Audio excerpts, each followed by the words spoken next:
তীব্র নিন্দা জানাই, তীব্র প্রতিবাদ জানাই। আপনারা জানেন রংপুরের রবিদাস সম্প্রদায়ের দুজন মানুষকে, নিরীহ মানুষ যারা ভ্যান চালিয়ে জীবনযাপন করে, জুতার কাজ করে জীবিকা নির্বাহ করে, ফুটপাতে জুতার মেরামত করে যাদের জীবিকা নির্বাহ করে, এমন দুইজন রবিদাস সম্প্রদায়ের মানুষকে পিটিয়ে হত্যা করা হয়েছে, মব সৃষ্টি করে মারা হয়েছে। মিথ্যে অভিযোগে তাদেরকে ভ্যান চুরির দোষে সাব্যস্ত করে তাদেরকে হত্যা করা হয়েছে।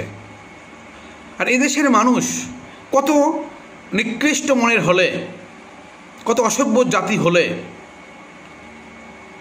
মানুষকে পিটিয়ে মারে? এদের কি বিন্দুমাত্র কোনো বোধ, বিবেক, শ্রদ্ধা, ভালোবাসা, সাম্য কিছুই কি এদের ভিতরে তৈরি হয় না? এরা কি মানুষ না? এদের জীবনটা কি দিয়ে তৈরি? প্রেতাত্মা দিয়ে তৈরি এরা? এটা মানুষকে পিটিয়ে মারতে গেলে তো বিন্দুমাত্র হলেও মায়া লাগে। এরা কোন প্রকৃতির মানুষ? তীব্র প্রতিবাদ জানাই ভাই, তীব্র নিন্দা জানাই। যারা ফুটপাতে বসে জুতার কাজ করে তারাও এখন এদেশে নিরাপদ না। রংপুরের রবিদাস সম্প্রদায়ের এত বড় বড় নেতা আছে যারা চুপ করে বসে আছে। কেন ভাই আপনারা মাঠে কেন নামেন না? হ্যাঁ, যারা মারা গিয়েছে তারা গরিব মানুষ, এই জন্য মাঠে নামবেন না? যখন আপনাকে মারা হবে তখন কি অবস্থা হবে? রংপুরে উকিল আছে কয়েকজন, আমি নাম বললাম না, নাম ধরে মেনশন বলা উচিত ছিল, আমি নাম ধরে বললাম না।